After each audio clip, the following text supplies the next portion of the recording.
Happy Halloween, everybody. As I'm half-heartedly getting ready, welcome to the show. Halloween Eve. Hopefully, if you're out, kids trick-or-treating, everybody's safe, being good. It's beautiful out. Not like when I was a kid. It's been 3 hours getting ready for to go trick-or-treating, and you would wind up with a snowsuit because in October in Michigan, it's very snowy. Got people coming in, like we've got Curtis. Hey, Curtis, how we doing?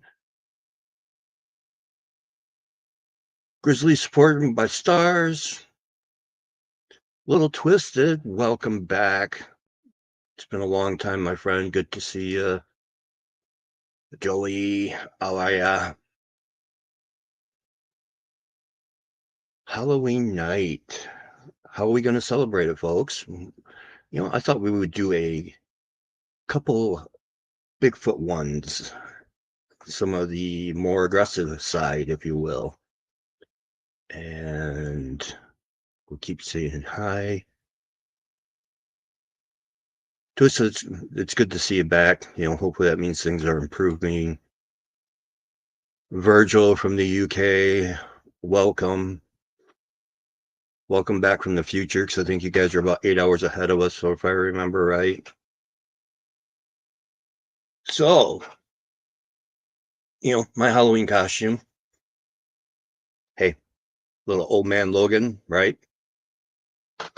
Imagine what you could do with a Bigfoot with that. Imagine what I could do. Absolutely nothing. Bigfoot would take those, bend me over, and as The Rock would say, shine them up real nice and shiny and stick them straight up my candy hiney. So Bigfoot's not something you want to tick off. Hope everybody's doing well. So as we saw tonight, we're going to cover a pretty famous happening in Mount St. Helens. That's going to be part of the show. The first part, I'm going to tell you about Norma's in the house. Norma, how are ya? Glad to see you're on. Look, we got a little Wolverine going. Little Marvel Comics. We got Wolverine sidekick here, who's not too happy about it, but he's here. Better than him barking in the other room. Slice and dice, you bet. Too bad I don't have his healing factor. What would Grizzly be dressing up as? Oh, man.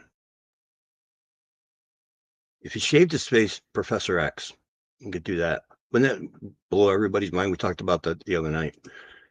If he, hey, Michelle, how you doing? What people would do if he actually shaved that beard off. I think the internet would break. The government would probably start back up. Something, catastrophic like that. So, the Mount St. And the room is cursed. Apparently one of Grizzly's dolls made it over to my house because the whole counter just fell. That's impressive. Anyway. First up is about a snowy encounter. That's a little closer to my heart because it happened to me. And it happened to a friend of mine who has now passed away, unfortunately. And to give you guys a little backstory, this is an area where I've been going for some time, as many of you know. But for those who don't, a quick backstory was a habituation issue that I created. And during that, we'll even show this picture. I don't think I've thrown this up before. This is one of those times when you're walking through the woods, if it's Halloween, and then all of a sudden you realize you don't hear any birds. There's no sounds whatsoever, but the hair on your neck is standing up and you feel like you're being watched. And as I looked, I couldn't see anything. So I decided to try to be clever, if you will. And they say Bigfoot always know, are capable of seeing where you're seeing, so they stay behind you. So I took a selfie over my shoulder, and this came up.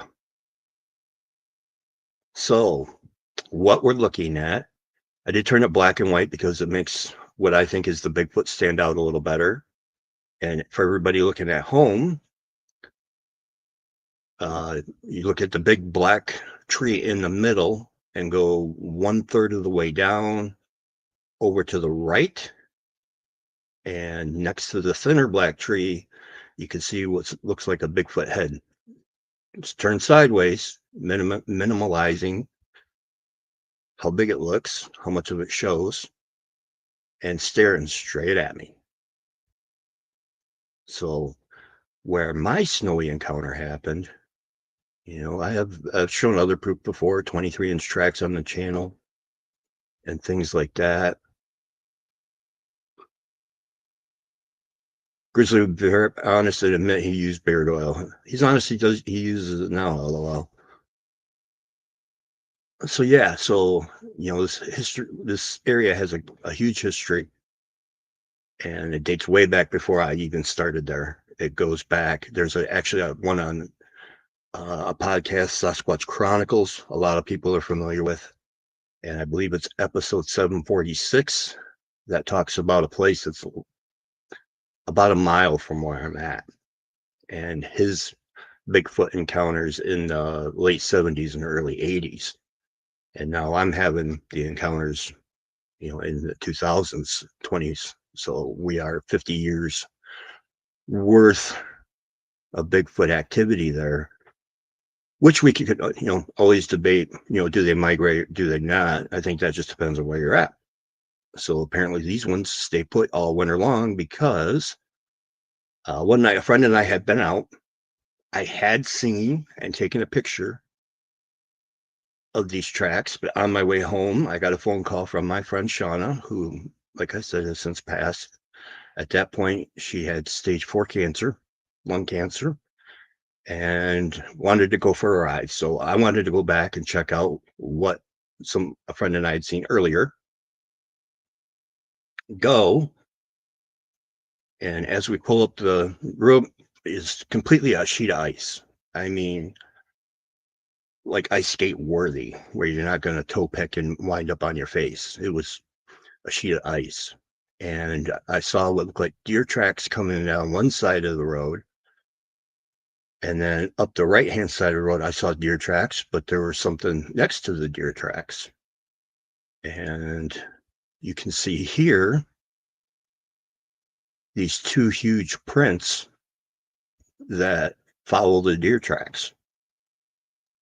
Now, I'm going to throw some pictures up here as well that I haven't thrown up before, because I took this picture, and to give you an idea, that was with the truck headlights and my camera. We took the picture and then decided to turn the lights out and walk up the hill just to see, I knew what made them, but I wanted to see if we could find any more stuff up there and maybe hear something. And as we got to the top of that hill, we heard the typical, you could hear the trees break and stuff. As we got past, there's a cable box on the right on the bottom of that tree. If you look, that's what's sticking up out of the ground. And as we got close to that cable box, you could hear, the twigs snapping and things like that. Nothing really major. And then we hear a huge tree crack. And I'll censor this because obviously at this point we were both freaked out a little bit. And then that way, but she's like, what the frick was that? She's like, turn the light on. So I turned the flashlight on, and just a few feet in front of us was between 7 and 8 feet tall, 3 or 4 inch hair, reddish brown. And as soon as that light hit it, it threw up its left hand over its eyes like this. And I turned around and put my car keys in my friend Shauna's hands. I'm like, go, if I'm not 30 seconds behind you, you get in that truck and you go. Because that was pretty much the closest I'd been outside of a car. I didn't know what was going to happen. We surprised it. We don't know if it's got little Bigfootlings running around. And so we began coming back down that hill, and whatever was behind us was following us. It was making itself known. You could hear the weight of the footsteps even through the snow. You could hear the trees break.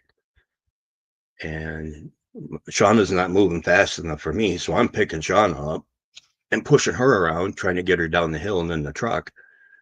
And as I get her in the truck, I slip and fall, and we can still hear footsteps behind us and braking. And so I'm trying to squirrel out. Right. That's about the color it was, Virgil. Virgil says it sounds like an orangutan, but it was, between 7 and 8 feet tall orangutan. And, looking back, trying to guess, I'm usually pretty close with people's weights. I'd have to say it was 600 plus because it was easily two of me wide. And then as I'm sliding and scraping my way, I hear my truck start. And luckily I got out of the truck, got out from under the truck in time, because I didn't know if I was going to get squished by my truck or, the crap kicked out of me by Bigfoot. One was going to happen. And, we shoved her over and we left. Now, we went back the next day, and I forgot to upload them. We did find a couple of the tracks still intact. The tracks there are 23 inches. There's no snow kicked in between them. And I have a video of me trying to recreate those footsteps in that spot. And it took me 11 steps to match the two yellow circles. Yes, they're circles. Sorry, folks. Crucify me later for the circles. But it took me 11 steps to get that. And I'm kicking snow the whole way. So, we got escorted out by a Bigfoot. And the picture I took that you're looking at now, a friend of mine said he was going to send it to a friend. And his name is Bob Daigle. If you're in the Bigfoot community a lot, you'll probably know the name. He's a former military satellite analyst who, that was his job, looking at pictures, finding all the little details. And when I found that out, I thought, oh man, I hope there was nothing screwy in the picture, that looks like I'm out of my mind or whacked or, nothing there. Well, Bob Daigle himself messaged me back, and lo and behold, he had two circles there. So he lightened those circles up, and his message was, you have three faces. There's two on the left and one on the right. The two on the left were the more obvious ones, so that's what I put down. Let's see if I can, we'll do this full screen. Maybe that'll help people see a little bit. Now you can see the tracks a little better, and the fact that even with this, you can tell that they're, human type shape Bigfoot tracks. As a matter of fact, I'll put that other picture up full screen so you can see them both that way.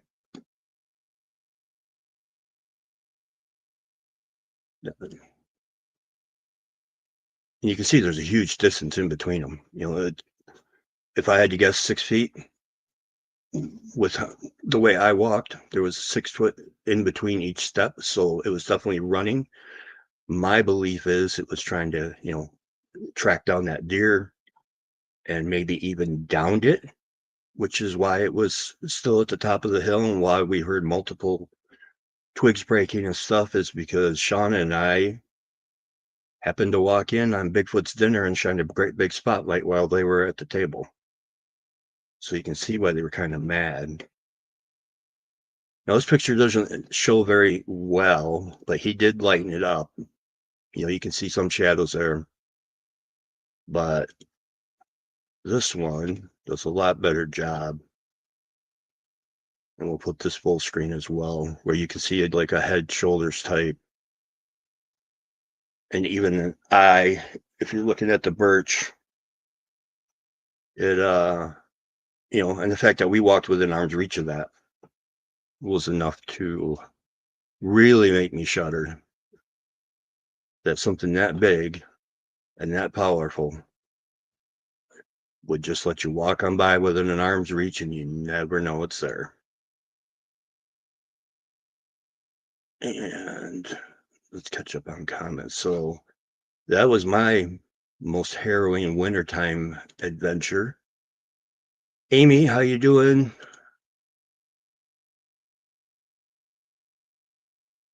Could have been a large monkey with dyed hair, sir. Yeah, if you can find me a 7 or 8 foot monkey.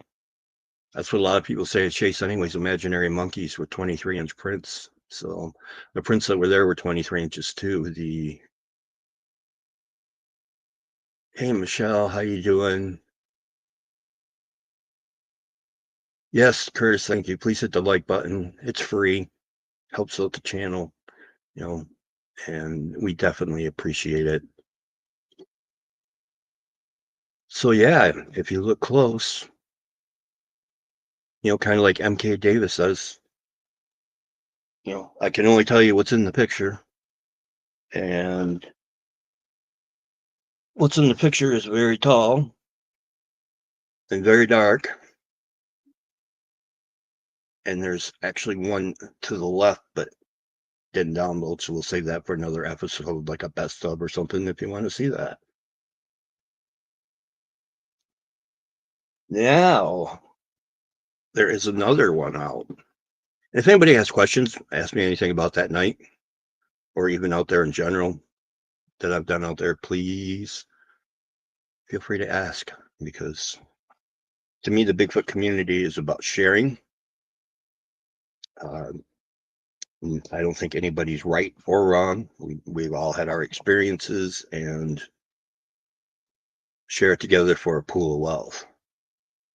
Now, there's one of my favorite encounters that happened back in Mount St. Helen.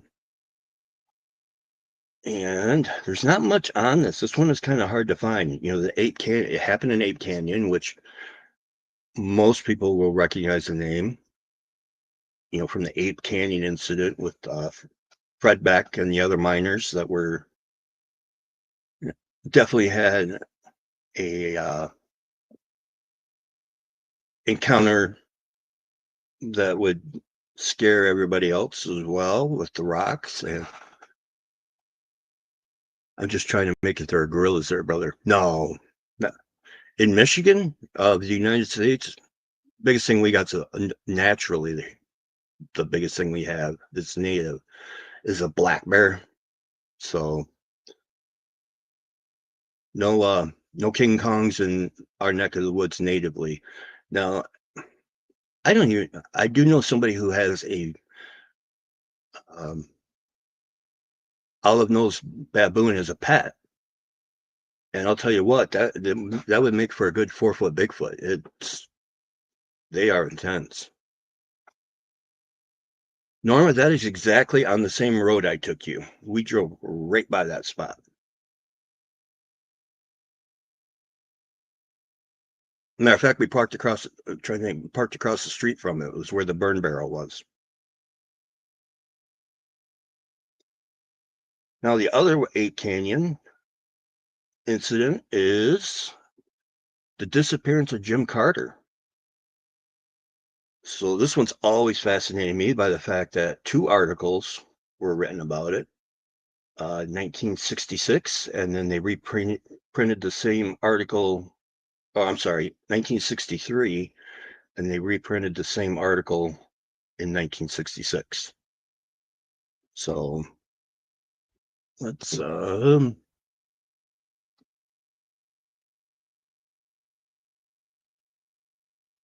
just leave the snowy Bigfoot tracks there. So Jim Carter was an experienced skier and mountaineer who disappeared from the slopes of Mount St. Helen in May of 1950. He was with a 20-member climbing party from Seattle. Dr. Bob Lee, a well-known Portland mountaineer and member of the Seattle Search and Rescue, said, Dr. Otto Track, Lee Stark, and I finally came to a conclusion. The apes got him. The 66 book uses the term apes from online sources found.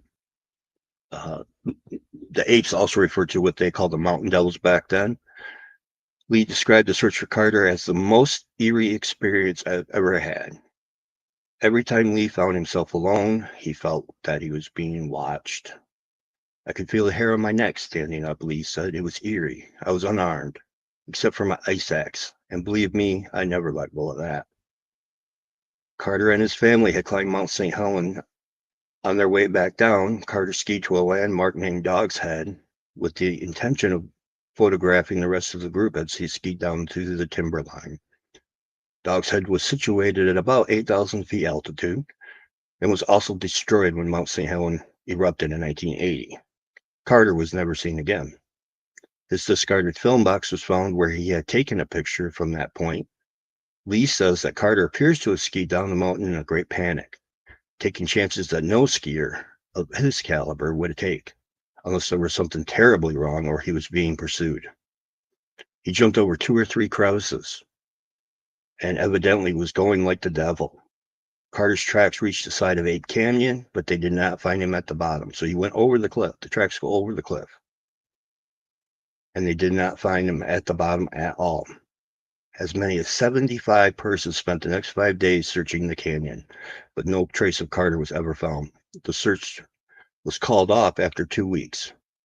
If Dr. Lee saw large footprints near Carter's ski tracks, then that detail was missing from the articles. And it was about 2 weeks after the search was called off when Otto Lee and Lee Stark finally came to the conclusion that the apes got him. So imagine you're 8,000 feet up. You're just there to take some pictures. And then the guy was apparently skiing for his life. Let's see. And jumping several crevasses. This is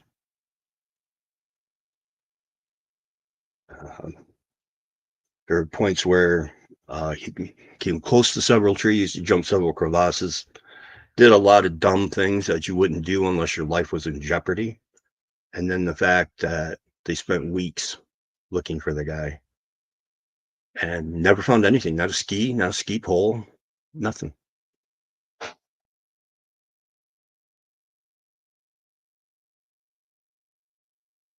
So let's catch up on some comments. Virgil Crane, black bears are tall. I wouldn't want one as a pet.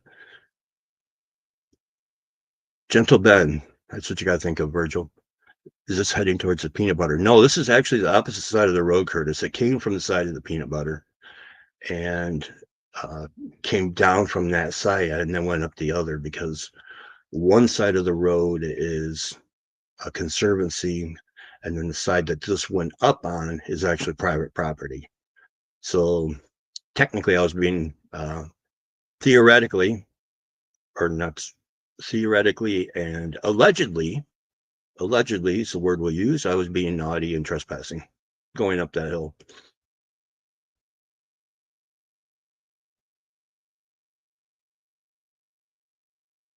Yeah, speaking of allegedly, Virgil says brown bears are bigger, allegedly. Oh, it's not allegedly. I don't like Norma Mumford. I don't like the thought that they get people. I don't think that happens as often. And the only reason why I'm telling this one is because it's Halloween. Because that night, Sean and I were out, we could have been, quote unquote, get got for sure. I think it takes for them to actually want to get you. I think there have to be several things gone wrong, at one point, because I think they do give you warning when you're in their territory. It's no different than we can talk about. Let's talk about the Bauman incident.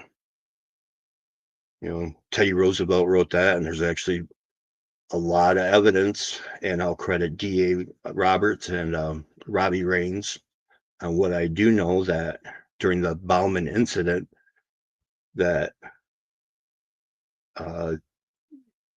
Teddy Roosevelt was actually Bauman and just did not want to put his name on a Bigfoot encounter, other than because of the fact that he wanted to get it out. Wanted the story out, but didn't want his name attached to it, considering, political ramifications of being terrorized by a Bigfoot.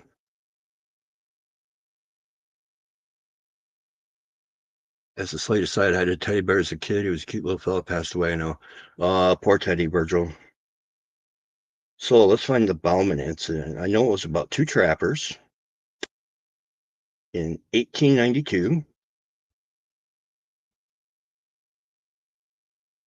And the fact that let's just summarize, this is really long. Summarizing the Bauman incident and the signs they missed was the fact that they went in, they set up their traps, they came back, and their camp was smashed with several signs of, Randy, how we doing? Good to see you. Speaking of Bigfoot encounters, go check this guy out and check out his YouTube and wait for his book, Morse Lake Monsters, where you can find more evidence to prove everything that happened to him. But Bauman goes in, him and his buddy set up their traps, they come back, their camp is smashed. They had been told not to go there. They had been told it was a cursed land, that the mountain devils ruled it. Multiple times told not to go there. Go there anyway. Camp gets smashed. They decide, okay, we'll set it up again. And they build a fire. And next thing you know, they can hear a scream late at night. Look out the tent, and sitting across the little river is what they describe as being a Bigfoot. Take a shot at it. It takes them up the hill screaming. They decide to stay anyway. They go back, and the next time they come back, again, camp is smashed, footprints everywhere.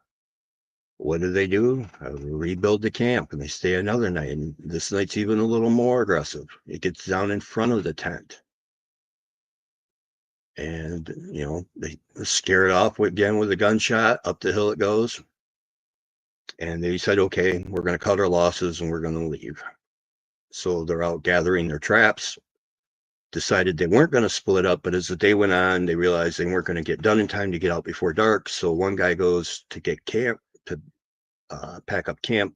Bauman stays out, finds 5 beaver, takes the time skinning them, prepping them for carrying, and then realizes, crap, it's late, I need to go, we're not going to get out of here before dark.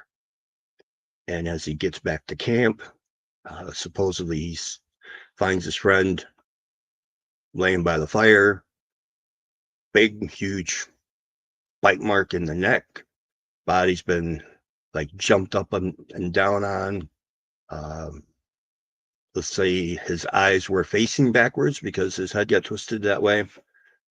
And they figure the Bigfoot, snuck up on him, did that, and then basically celebrated by jumping up and down like you see chimpanzees do in a movie, or not in the movie, in documentaries all over.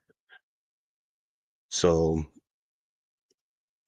and I'm sure that's probably a Bigfoot that, again, they missed the signs. Bigfoot was telling them to go, get out of here.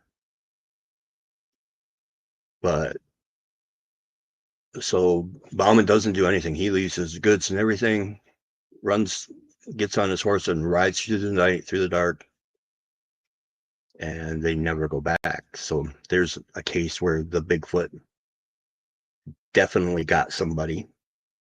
But even then, there were warning signs. If you're out in the woods and you hear, grunts and growls and stuff, odds are, unless you want a confrontation, you're not going to walk towards it, right? You'll walk away from it. It's just like a person. rumbling and growling and puffing their chest. Unless you're looking for confrontation, you walk the other way. Ape Canyon. There was another instance where they could have got really easy. You had the miners up there, and during the day they would hear the sounds of drum beat. They would find footprints, and they still stayed. They turned around and were fetching water, is what it was. Just trying to think.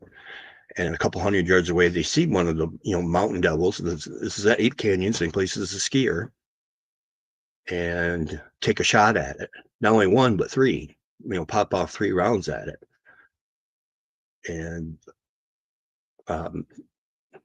if they hit, which they don't think they did, they had no effect.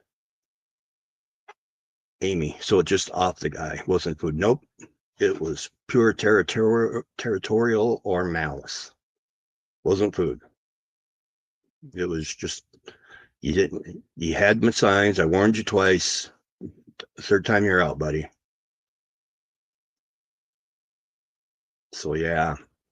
So anyway, so that night after taking a shot at it, the 4 miners wind up getting surrounded, and they're pelting rocks and banging on the door and jumping up on the roof, and and they would do it in cycles. When they would start throwing rocks and pounding on the door, the guys would put their rifles out through the cracks in the cabin and fire at them, but it was only in self-defense at that point. And this goes on all night in cycles. And at one point, one was able to actually reach through one of the openings and grabbed an axe and was trying to get the axe out through the hole that he reached his arm in. And one of the guys ran over, turned it sideways, so it was pulling sideways on the axe. It wouldn't go through. And then that was Fred Beck who did that. And the guy behind him turned around and was so panicked that he shot the Bigfoot in the arm, but almost hit Fred Beck in the head. So both of them were pretty panicked. The next day, they packed their stuff up, after finally getting the hint that it was time to go. And on the way down, they even told them they saw one that was like supervising that they were leaving, and plugged him that fell off the cliff. And as they got to the bottom of the hill, reported to the park ranger that, yep, we seen them mountain devils. We even got one. And so now, in my opinion, if they really wanted to get them, that wooden door on that cabin would not stop them. It just isn't going to happen. They're too big, too strong. They tend to give a lot of warnings, but there are stories of them coming upon where hunters have gone missing, and the fact that they find their rifles literally wrapped around the tree, the barrels bent. So if they tell you, don't take a pop at it. I think the scarier ones are the fact when they don't take somebody, in a way, because if you think about it, let's look on Reddit. Reddit's always good, but if you think about it, something is always, if something that big can follow you and it's following you just to follow you, that would persuade me kind of probably not to come back if that was going to happen every time, because now you don't know if it's going to get you. So on Reddit, what kind of stuff do we got here? Here we go. I was once up in northern British Columbia doing some fishing with my brother. Now, we were warned about grizzly bears, but it didn't really sink into our heads. After one day of fishing, we decided to have a salmon fry and get drunk. That sounds typical. We cleaned up our fish and left everything in a bucket at camp. That night, we got woken up by something tearing up our camp. As we both ran out of our tent to the truck, peeing and pooping ourselves as we ran, we sat and watched for 3 hours, reeking of crap as a big-ass grizzly tore up everything we own. We never acknowledged it. Nowadays, you tell a story, but we also literally had the crap scared out of us. Nowadays, when they tell the story, this is the part they left out in the real story because of the fact that they crapped themselves. But if they heard what sounded like the Sierra sounds and literally could not stop from pooping themselves. So it's amazing they still don't believe in these things. You know, that's Norma. Oh, this is a touchy one. Norma's pulling out the big guns on questions. Living in a different realm. I say it's on the table. Um, man,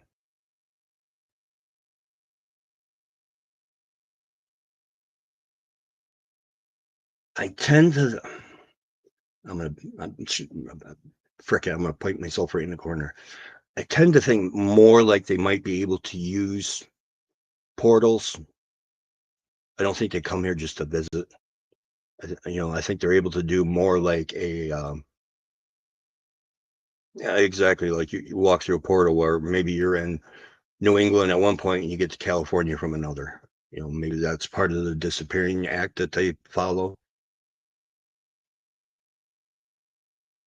And so, but yeah, I think they mostly live here.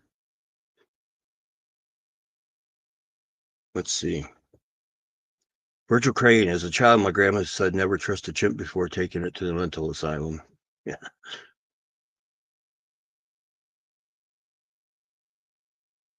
Midwest Bigfoot researchers see that juvenile Sasquatch tried to take that shotgun away from my dad, grabbing it from a hole in the barn like that. Yeah, I'm telling you, folks, it's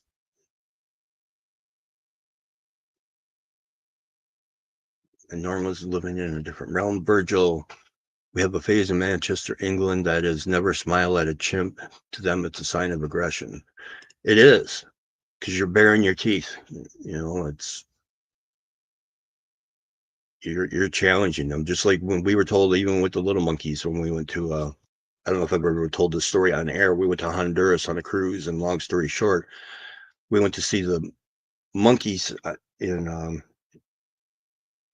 Rotan, I think it was. No, it's Honduras. And to show how strong the monkeys are, they tell you right up in front, do not wear any jewelry, take it all off, anything shiny, put it in your pockets. You don't want the monkeys to see it. And whatever you do, don't feed the monkeys.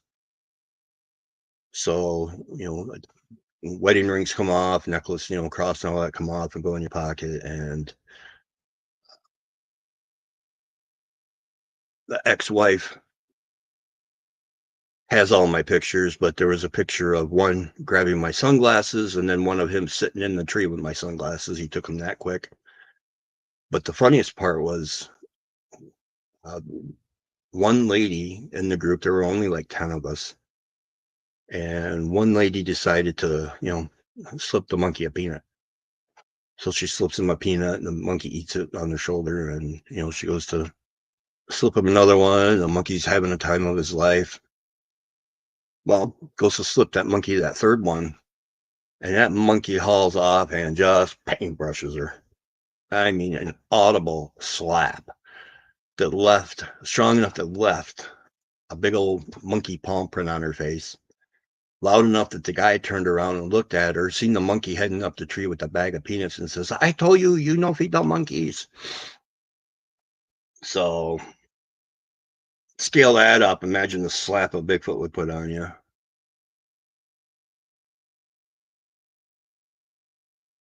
Don't beat your cheat either. Oh, chest, not cheat. Yeah, Randy will tell you firsthand, don't beat your chest. That's another close one. Here's one that sounds good. From creepiest Bigfoot encounters. You actually find Randy's story referenced in this thread. What is the creepiest Bigfoot encounter? Uh, Hello, I am the man who submitted in the county Oklahoma sighting. Easter, I met with my sister, who was closest to the creature. Reluctantly, she spoke about it since her husband and kids didn't drive up for Easter with her. Said she rounded the corner of an old farmhouse. She came back upon a huge creature lying on its back beneath a fruit tree.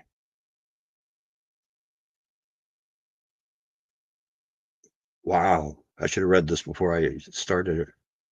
I saw him with one hand, he was doing something naughty with himself. With the other hand, it was eating fruit. At first, it didn't see her, so she slowly backed away.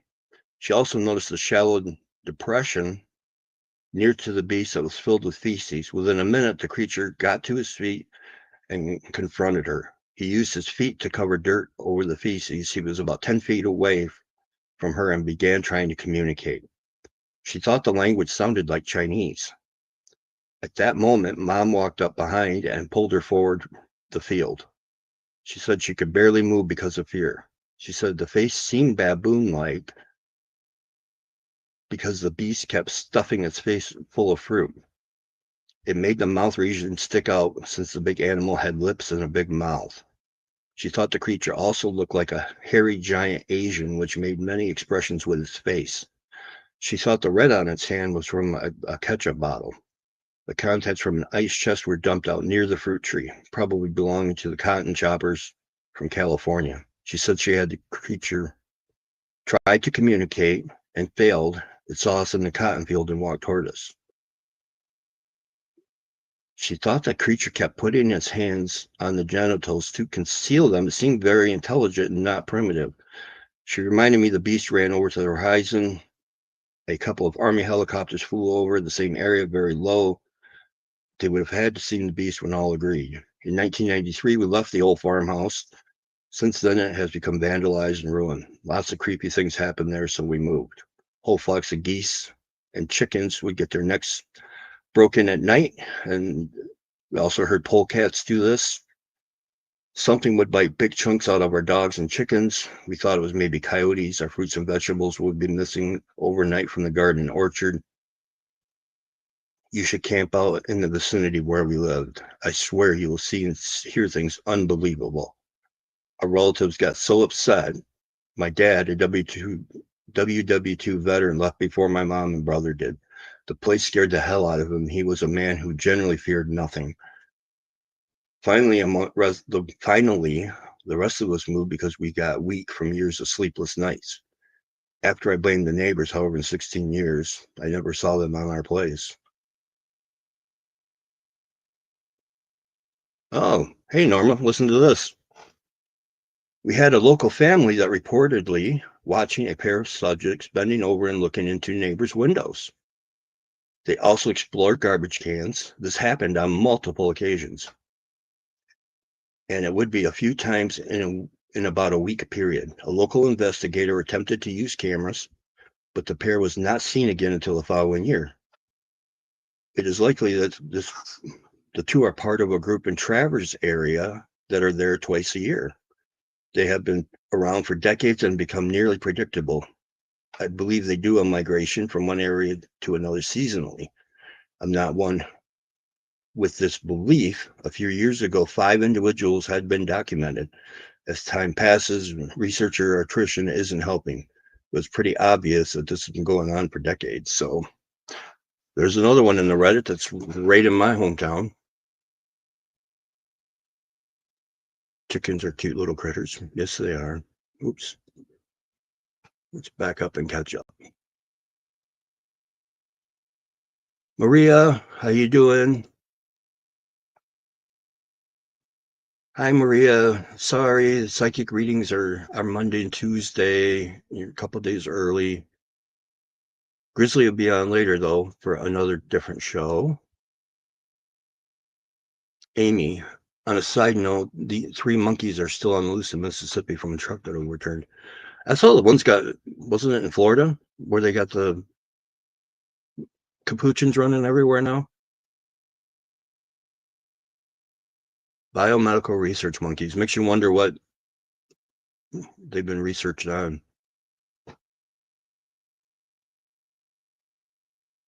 Virgil's not sure it's true. I smelled a chimp in a zoo here in Manchester, England, and he passed me a banana. I can tell you from my experience with the olive-nosed baboon, we actually went. It was a guy in his 90s who had a bunch of capuchin monkeys. For those of you who don't know what a capuchin is, they are the cute little monkeys that you see in the old movies that are doing the little organ grinders. They do the circus tricks. They put them in the Asian suits or whatever, or Indonesia suits with the little fez hat. He had 10 or 12 of those, and they were all on very short chains throughout the house and the yard. And I was working for a gentleman who was looking to open a type of, I guess you'd almost call it a small zoo, where you could go in and look at different exotic animals. We had wolf hybrids, we had different kinds of snakes and lizards and things like that. And we were going to add a monkey, and um, he heard about all these monkeys and was hoping the guy might part with some of them due to the fact he was overrun and he was in his 90s. But then he took us to the one he really wanted to get rid of, which was an olive-nosed baboon. And the olive-nosed baboon was probably 4.5, 5 feet tall, and was in a cage completely boarded up. It only had an eye slit where you could see the eyes and where he could throw food in. And the flooring was wire mesh so that bodily fluids and stuff would fall through so he could just clean the tray. And it was horribly abused. But that baboon was insane. And once I looked in its eyes, bright yellow eyes, I'm telling you what, it still gives me nightmares. And we thought for sure once I locked eyes with it, he began beating on that cage, slamming himself around, and they were in a trailer, and that whole trailer shook. And he's yelling, knock it off, and it had escaped twice, and they had to call in DNR and shoot it with a dart to tranquilize it to get it back. I still can't believe they even let him keep it in the conditions they did. It was horrible. But yeah, holy crap, right, Norma? So on Reddit, you can find stuff that's happened locally. Henry, how you doing?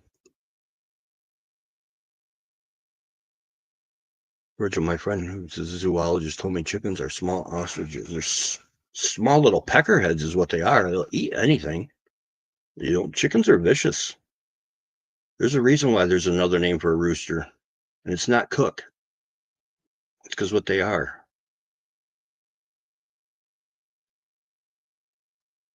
But with that note, I just wanted to share a couple, Halloween night, kind of a little scary Bigfoot stuff with you. And like I said, the fact that we walked right by him,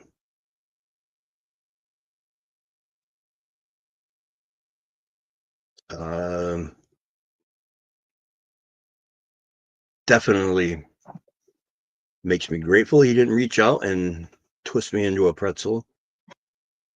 Gives you a whole lot of respect in the woods. That's something that big and creates prints that large doesn't do more damage than it does, which to me shows more signs of intelligence because of the fact they know if they take one of us, there's a whole lot more of us going to come out with long sticks that go boom. And so that creates a problem. But I want everybody to go out, and enjoy Halloween. If you have kids, grandkids, enjoy them because, life is crazy. Enjoy each moment with your loved ones. The reason I say that, missing my dad a lot. And I know there's other people who have lost loved ones, elders and young ones. So make sure you tell everybody you love them, you appreciate them, and I'll actually see you at 9 o'clock because we have another Bigfoot show, but we got David Walker coming back. So I will see you guys. See 30, 40 minutes. I can probably get a meal and a quick potty break. Later.